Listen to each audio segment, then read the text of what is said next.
مفيش احلى من الهدوء والسعاده وراحه البال. والله فعلا الزرع ده حاجه جميله جدا، وبتخليكي كده فرحانه ومبسوطه وهاديه. النهارده خدت فطرنا ودخلنا البلكونه، قلت لهم يلا يا ولاد ناكل في البلكونه. عملت الفول بتاعنا عادي، فول بزيت وليمون وطحينه، وكنت سالقه بيضتين ورحت مقطعاهم حتت كده صغننه وحطيتهم فوق الفول وقلبتهم تقليبه خفيفه وعملنا سندوتشين.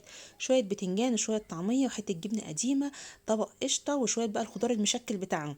بتحبوه سلطه اعملوه سلطه، وممكن تعملوه خضار كده متقطع بيبقى حلو برضو ما شاء الله مع السندوتشات. الكوبايه الستانلس بقى بتاعتنا كده وشويه الميه ما شاء الله، ميه معدنيه يا ولاد.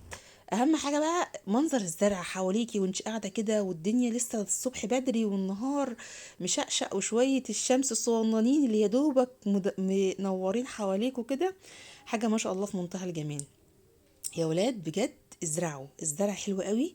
وبيدي راحة نفسية، وبتفرحي قوي لما تلاقي الزرعة ما شاء الله كده كبرت وبقت حلوة قدامك.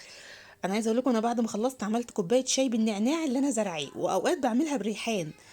ادعوا لي بقى كده ربنا يكرمني واقدر ازرع الملوخيه والحاجات. انا جبت شويه بذور بس لسه ما زرعتهاش. ملوخيه بقى وجرجير وحاجات هتعجبكم ان شاء الله.